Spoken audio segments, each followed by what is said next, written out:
Bonjour à tous et bienvenue dans l'interview. Bonjour Alain Destex. Bonjour. Député bruxellois et sénateur, membre du mouvement réformateur. Vous aviez écrit un livre sur les syndicats il y a quelques temps de ça. Est-ce que vous avez trouvé que ces derniers temps, les syndicats exagéraient ou pas ? Oui, ils exagèrent complètement, notamment en empêchant les gens de travailler. C'est-à-dire que, en fait, la grève d'hier, si vous voulez, a été un aveu pour moi de faiblesse des syndicats. Alors oui, ils ont réussi à paralyser le pays, mais ils ont réussi à le paralyser en faisant des piquets de grève et en empêchant les gens d'aller travailler.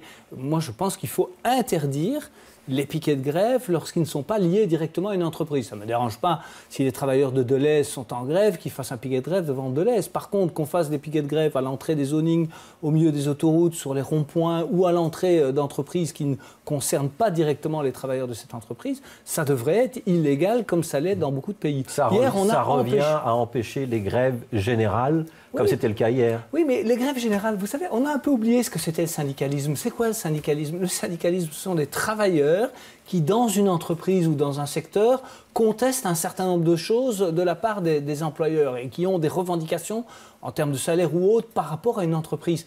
Une grève générale, c'est pas au syndicat de faire une grève générale, c'est au Parti socialiste éventuellement d'organiser une action collective. Mais ici, on sort déjà du rôle du syndicalisme. Ouais. Et ça, c'est une lecture, Alain Destex, parce que le syndicalisme et le mouvement ouvrier, au XIXe siècle, c'est notamment par les syndicats et par les grèves qu'il y a eu la semaine de 6 jours, qu'il y a eu la journée de 8 heures, qu'il y a eu les congés payés, des avancées sociales qui sont venues par le mouvement syndical. Non, pas uniquement par le mouvement syndical, et aussi par les partis socialistes et les partis libéraux. Et donc les mouvements ouvriers au sens large, mais le syndicat en faisait partie. Mais aujourd'hui, il y a des pays, l'Angleterre et certains pays scandinaves, dans lesquels il est interdit de faire une grève générale, c'est-à-dire de faire une grève qui n'a pas pour objet une revendication liée au travail ou au contrat de travail. Vous souhaitez ça, interdire les grèves générales ? Personnellement, je pense qu'il faudrait réfléchir à ce que les grèves... Je suis pour l'interdiction des piquets de grève lorsqu'ils ne sont pas liés à une entreprise. Donc soyons très clairs. Je pense aussi que ce gouvernement a décidé de ne pas le faire parce qu'un seul parti n'était pas d'accord et parce qu'on n'a pas non plus voulu mettre de l'huile sur le feu. Je suis pour la personnalité juridique au syndicat. Il n'est pas normal donc rendre les syndicats responsables. Oui, écoutez, tout le monde est responsable dans la société belge. Les entreprises, les ONG, les partis politiques maintenant sont soumis aussi à des règles juridiques. On doit rendre des comptes, on a des statuts. Les seuls qui échappent à ce contrôle, ce sont les syndicats. Donc il n'y a aucune raison que les syndicats continuent à échapper à toute règle. Lorsqu'il y a des débordements, comme lors de la manifestation du 6 novembre, quelqu'un doit être responsable. Le syndicat doit organiser un service d'ordre et organiser et empêcher les débordements. Aujourd'hui, personne ne peut poursuivre un syndicat. Je repose ma question sur la grève générale. Est-ce que vous souhaitez qu'on limite ou qu'on interdise la possibilité de grève générale ? Donc je pense que si on continue avec des abus comme hier, c'est-à-dire interdire aux gens de circuler, interdire aux gens de travailler, si les syndicats continuent à se montrer irresponsables et paralysent l'économie pour des revendications de type politique qui ne sont pas des revendications dans l'entreprise, je pense qu'il faudra effectivement envisager de légiférer sur 3 ou 4 choses, l'interdiction des piquets de grève, la personnalité juridique et éventuellement le fait, comme ça existe déjà dans certains pays, de ne pas avoir de grève de type politique. Parce que c'est une grève politique, ce n'est pas une grève liée à des revendications du travail. Vous qui êtes un libéral, est-ce que ça ne revient pas quand même à limiter fortement la liberté syndicale ? Mais écoutez, la liberté syndicale, elle existe, le droit de grève est reconnu. Ouais, vous voulez le limiter, là, écoutez, ou en tout cas le délimiter. Oui, je veux le limiter, exactement. Donc je veux qu'à côté du droit de grève, il y a un droit équivalent qui est le droit de travailler et de circuler. Parce que hier, on a empêché les gens de circuler. Aujourd'hui, tout le monde voit bien qu'il y a une proportion. Est-ce que ce n'est pas une vision, combien de personnes ont fait grève ? Je vais employer le terme, un peu réactionnaire. Mais donc, en fait, j'ai pas trop de problème avec le mot réactionnaire. J'ai entendu Natacha Polony sur France 2 expliquer que c'était peut-être un beau mot. Vous savez, Margaret Thatcher, moi j'aime bien Margaret Thatcher, hein, vous n'avez pas souvent des invités qui l'aiment bien sur votre plateau, elle disait, vous savez, il y a beaucoup de choses contre lesquelles il y a de quoi réagir dans la société. Aujourd'hui, il y a peut-être de quoi réagir effectivement contre un certain nombre de choses. Donc le mot réactionnaire est un mot qui est aujourd'hui connoté négativement, mais réagir contre un certain nombre de choses, c'est pas nécessairement négatif. Alors, est-ce qu'on peut sortir de la crise ? entreprises. Donc j'imagine que si Chris Peters ou Charles Michel tenaient les mêmes propos que vous, ça crisperait un peu les choses. Sans doute, c'est pour ça qu'ils ne le tiennent pas d'ailleurs, hein. En parenthèse, ils le pensent peut-être. Alors qu'est-ce qu'eux doivent dire, doivent faire? Est-ce qu'ils doivent envoyer un signal au syndicat ou pas? Le Premier ministre a un rôle aussi d'essayer de maintenir l'unité du pays. Est-ce qu'il y a une sortie de crise possible? Comment on fait? Écoutez, oui, il y a une sortie de crise. D'abord, il faut arrêter de dramatiser un peu et arrêter de mentir aux gens. Ce saut d'index, vous voyez qu'il y a même aujourd'hui des discussions à savoir réellement combien ça va coûter. Alors, j'ai entendu hier sur une chaîne de télévision 20 € par mois. Calcul objectif. Le gouvernement dit que ça ne coûtera même pas 20 € par mois à un travailleur, disons, qui a un salaire médian, puisqu'il va augmenter la déductibilité des faits professionnels et les forfaits. Donc il faut déjà un peu relativiser. Premier point. Deuxième point, les pensions, tous les pays autour de nous, y compris la France socialiste, retardent l'âge de la retraite et tout le monde dit qu'il faut travailler plus. Regardez les chiffres de vous êtes prêt à travailler jusqu'à 67 ans? Oui, bien entendu. Bien entendu, j'ai aucun souci et même davantage s'il le faut. Est-ce qu'on peut alléger la fiscalité sur le travail? Pourquoi est-ce qu'on n'arrive pas à le faire? On n'arrive pas à le faire parce que nos dépenses publiques sont trop importantes. Alors pourquoi est-ce qu'on ne fait pas basculer une partie de cette fiscalité-là sur les revenus du capital? Est-ce que c'est impossible pour le gouvernement Michel d'y réfléchir ou pas? Je pense que ce débat a été trop déjà alimenté par d'autres. Moi, je ne souhaite pas m'inscrire dans ce débat-là parce que ce n'est pas le problème principal. On peut, pour des raisons de justice sociale, vouloir un impôt sur le capital, mais on sait très bien que ça ne rapporte rien et que ce n'est pas ça qui change l'équation des finances publiques. Donc ce qu'il faut en Belgique, c'est réduire globalement la fiscalité.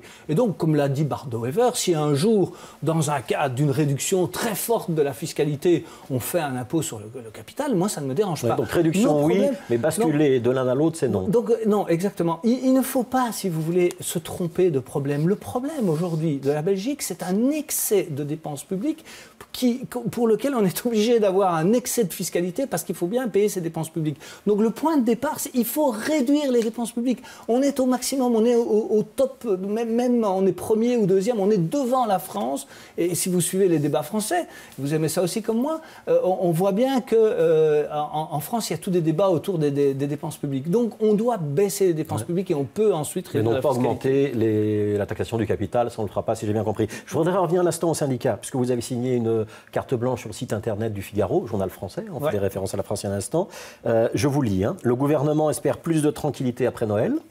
De leur côté, les organisations syndicales réfléchissent à une stratégie de tension permanente. Elles n'acceptent pas le jeu démocratique. Qu'est-ce qui vous permet d'écrire ça? Ce que je viens de vous dire, c'est-à-dire qu'il y a un gouvernement légitime, ce gouvernement a une majorité au Parlement, et le Parti socialiste instrumentalise les syndicats et le pilier socialiste en général. Y compris la CSC, on a vu que le syndicat chrétien est très présent, y compris en Flandre hier. Mais écoutez, moi je ne suis pas sûr que le syndicat est si présent que ça, parce qu'au fond, on ne sait pas. Vous n'avez pas vu de chasuble verte hier, même des chasubes bleues? J'ai vu beaucoup de piquets de grève, je n'ai pas vu beaucoup de travailleurs à l'arrêt dans le secteur privé. Et les chiffres que moi j'ai de certaines entreprises en Wallonie comme en Flandre, c'est que la plupart des gens se sont rendus à leur travail. Mais évidemment, les piquets de grève donnent l'impression que tout le monde a fait grève. Est-ce qu'on peut vraiment parler d'une grève politique? Combien de personnes ont fait grève? Est-ce qu'on peut vraiment parler d'une grève politique quand on voit que le syndicat chrétien est extrêmement mobilisé, au moins autant que le syndicat socialiste? Écoutez, c'est une grève politique. Tout le monde sait bien qu'au sein du CDNV, il y a des tendances, il y a des gens plus à droite, des gens plus à gauche. Donc c'est droite contre gauche, si je vous comprends bien. Oui, c'est un peu droite contre gauche, ça c'est clair. Aujourd'hui, la gauche instrumentalise les... Mais vous ne croyez pas à la volonté des syndicats de trouver une porte de sortie, d'avoir une vraie négociation? Écoutez... Quand on écrit que les syndicats n'acceptent pas le jeu démocratique... Le problème, les syndicats, je maintiens, les syndicats n'acceptent pas le jeu démocratique. Pourquoi? Parce qu'ils n'acceptent pas la légitimité de ce gouvernement. Et donc ils veulent discuter... défendent les intérêts de leurs affiliés, ça s'est toujours fait comme ça. Pas du tout. Écoutez, en quoi est-ce que retarder l'âge de la retraite, c'est défendre le droit de ses affiliés? Ça n'a rien à voir avec un conflit dans une entreprise. C'est la société dans son ensemble, une majorité de la société belge estime qu'il faut retarder l'âge du départ de la retraite. Donc faire une grève autour de la pension, ça n'a rien à voir avec un conflit du travail dans une entreprise entre employeurs et employés. Et c'est ça que je leur reproche, c'est de faire une grève politique et d'avoir bloqué le pays à un prix extrêmement cher pour des motivations qui n'ont rien à voir avec le droit du travail. Donc si je comprends bien, le petit bouquin que vous aviez écrit, Syndicat, lobby celui-là, du pays, il est toujours d'actualité, vous ne changez pas une ligne? Non, en fait, non seulement il est d'actualité, mais il y a beaucoup d'autres choses dans ce bouquin, puisque je montre que les syndicats sont en fait un cinquième pouvoir et qu'ils ont un pouvoir exorbitant par rapport à d'autres acteurs de la société belge. Alors, je voudrais vous proposer quelques questions des internautes. Vous savez qu'ils ne sont pas toujours tendres, non, les internautes. C'est la règle du jeu. Alors, Leïla Agi, quelle est votre vision du travail parlementaire? parce qu'on ne vous voit quasiment jamais au Parlement bruxellois. Est-ce que vous êtes trop occupé par le Figaro? Allez, écoutez, c'est vraiment... Donc je vous signale que je siège dans 4 parlements selon la Constitution. Donc, dans 2 parlements bruxellois, la Communauté française, le Sénat. Il n'y a pas de cumul financier. Il fallait peut-être pas aller au Sénat alors. Il n'y a pas de cumul, mais c'est obligatoire, Monsieur Grosflier. Un certain nombre de députés bruxellois doivent aller... Donc il faudrait que cette lectrice apprenne à lire la Constitution. Je suis en plus dans le Conseil de l'Europe. Est-ce que vous pouvez reconnaître que vous n'êtes pas le plus actif des parlementaires bruxellois? C'est absolument faux. J'ai une autre manière de travailler que les autres. Donc je pose énormément de questions écrites. J'ai été pendant plusieurs législatures le recordman des questions écrites. Et une question écrite, c'est exactement la même chose qu'une question orale, donc je conteste totalement cette interprétation. Je peux vous démontrer que je suis un des parlementaires les plus actifs en termes de questions, de propositions et d'interventions. Alors, autre question. Donc c'est un pseudo évidemment, Paul-Émile Janson. Est-ce que vous allez à nouveau inviter Éric Zemmour à Bruxelles pour parler de la déportation des musulmans? Eh bien, écoutez, alors Paul-Émile Janson, il a mal choisi son titre. Je vous signale que Éric Zemmour vient en Belgique le 6 janvier. Mais ce n'est pas moi qui l'invite cette fois-ci, mais il sera bien présent le 6 janvier. Et je conseille à tout le monde de lire son livre, Le suicide français, qui est fort intéressant. Donc la référence à la déportation des musulmans, c'est une référence à une polémique qui démarre en France, d'une déclaration d'Éric Zemmour à un journal italien. Est-ce que vous pouvez vous dissocier de ce genre de propos là ou pas? D'abord, je n'ai pas vu cette polémique. Je ne sais pas de quand elle date, parce que je suis quand même de très près la presse sur Internet, donc elle doit être très récente. Moi, j'ai rien Interview vu. au Corriere della Sera qui date du 30 octobre, où le journaliste pose la question à Éric Zemmour de savoir ce qu'il compte faire, qu'est-ce qu'il suggère, est-ce qu'il faut déporter les musulmans? Et il répond, je sais, c'est irréaliste, mais l'histoire est surprenante. Qui aurait dit qu'en 1940, 1 million de pieds noirs, etc. Écoutez, j'ai vraiment des doutes par rapport à cette déclaration, parce qu'elle date d'il y a plus de 2 mois, et si ça avait vraiment été dit, je pense que ça aurait fait un scandale, donc je ne suis évidemment pas d'accord avec ça. Est-ce que vous pouvez reconnaître que c'est un personnage un peu sulfureux? Oui, bien sûr. Ouais. Mais le côté sulfureux, pour moi, être sulfureux, c'est pas nécessairement, c'est pas un terme négatif. Donc, Éric Zemmour, est-ce que vous n'êtes pas parfois un petit peu sur la ligne blanche? Non, mais absolument pas, Monsieur Grosfilet. C'est dommage qu'on n'a jamais le temps de parler de ça en longueur. Éric Zemmour, au fond, il dit quoi? Il dit c'était mieux avant. Hein. Je résume, on n'a pas beaucoup de temps. Et moi, je pense aussi... Et c'était mieux quand on était entre Français blancs. Mais non, il n'y a pas que ça. Il explique aussi... Vous savez, moi, que je suis sorti de l'école à 83, on trouverait du boulot. Les jeunes, aujourd'hui, ils sortent du boulot. Ils ont vraiment des difficultés. Vous le savez très bien. Donc, la société, aujourd'hui, est beaucoup plus dure, à beaucoup de points de vue. Le marché du travail est plus dur. Oui, le communautarisme crée des problèmes qui n'existaient pas avant. Moi, dans le quartier où je suis né, à Liège, à Saint-Léonard, c'est un quartier très populaire. Je ne reconnais pas du tout ce quartier aujourd'hui. La cohabitation, parfois, entre certaines communautés et le communautarisme crée des problèmes. Donc, Éric Zemmour parle de ces problèmes. Alors, moi, je ne suis pas d'accord avec les 3/4 des choses qu'il dit. On emploie ce genre de terme. Pardon? Est-ce qu'on ne flirte pas avec l'extrême droite? Quel genre de terme? Quand on dit que le communautarisme crée des problèmes et qu'il y a des problèmes liés à l'immigration. Vous savez, c'est exactement le contraire. C'est en posant les problèmes qu'on évite de faire le jeu de l'extrême droite. Et c'est parce que souvent, dans le jeu démocratique, en particulier en Belgique, on ne pose pas les problèmes qu'on fait le lit de l'extrême droite. Je pense qu'une grande partie du phénomène Le Pen en France, par exemple, s'explique par le fait que la société française, pendant trop longtemps, a minimisé ces problèmes d'immigration, d'intégration et de communautarisme. Et évidemment, ça revient comme un boomerang sur la forme de l'extrême droite. Donc les partis démocratiques doivent s'emparer de ces débats. Et je vous signale qu'à Bruxelles, il y a des problèmes de communautarisme extrêmement importants. Et comme dirait Ducarme, l'intégration est totalement ratée. Ouais. Vous avez souvent condamné l'antisémitisme. Est-ce que vous êtes à l'aise avec Yann Yambon au ministère de l'Intérieur? Mais écoutez, est-ce que je suis à l'aise? C'est un soupir de quoi?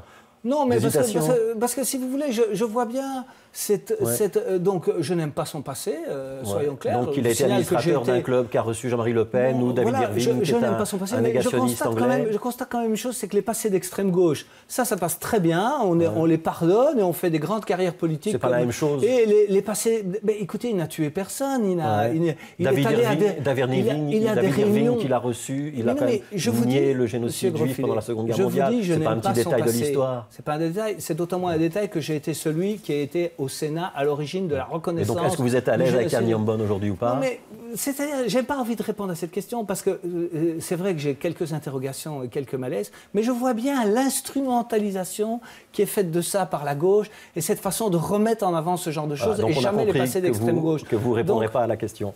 Merci Alain Destex d'avoir été l'invité de l'interview. Toujours un peu dynamique. C'est pour ça qu'on vous invite et que vous aimez venir. Bonne journée à tous.